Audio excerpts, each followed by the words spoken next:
Soak the onions in warm salty water to remove the bitterness of the onions.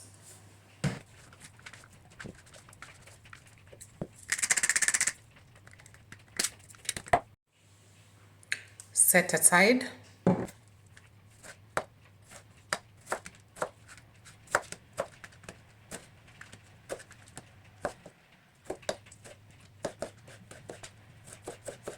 Sometimes it's necessary to remove the seeds and the pulp of the tomatoes to reduce the wetness of the kachumbari, but I don't always. You can cube the tomatoes or chop them whichever way you want. Remember, this is an easy recipe, so make it easy on you.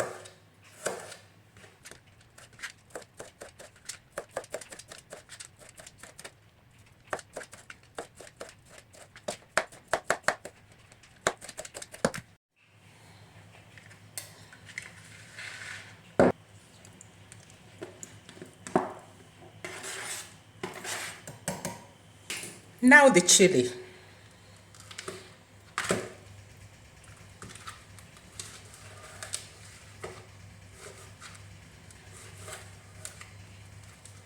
You might use gloves here, just so that there's no risk of you touching your eyes with hands that have chili.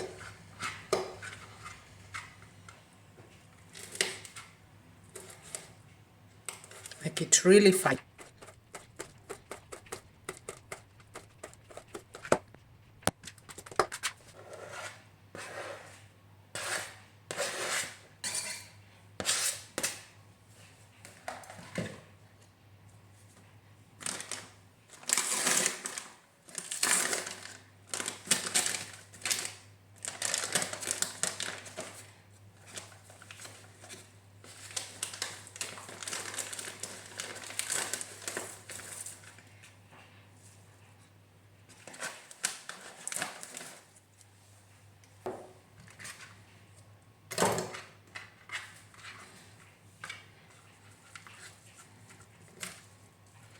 Remember, you decide the amount of every ingredient that you want, whichever taste you prefer in your kachumbari. If you prefer the coriander taste, have as much of it as you want, chili as much as you want, onions as much as you want.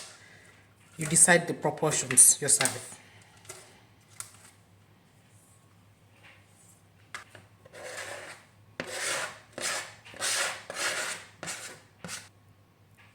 Remove the seeds from the lemon.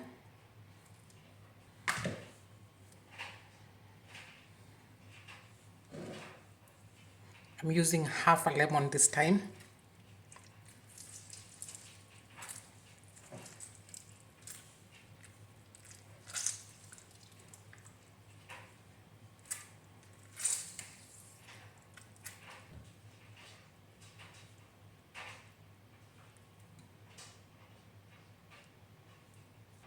It's not the end of the world if a lemon seed somehow is lost in it.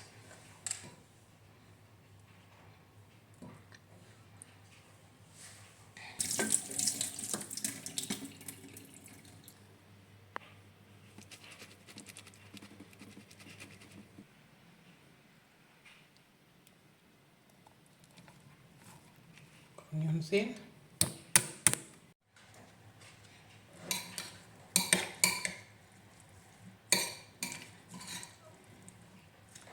And that is the basic kachumbari recipe.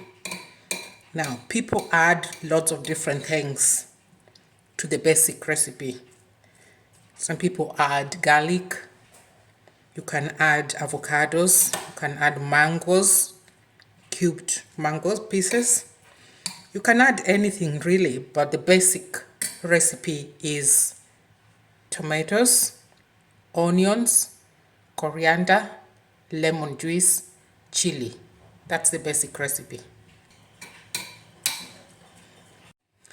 The salt flavor was in the onions. Remember, I soaked the onions in warm salty water, so that adds the salt to the recipe, but you can add salt if you want to. By the way, I love the idea of the potted coriander. It's a little bit more expensive, but at least you have the freshness for a few days in the. Because I'm a use everything kind of person, I'm going to use the lemon rind to garnish my kachumbari.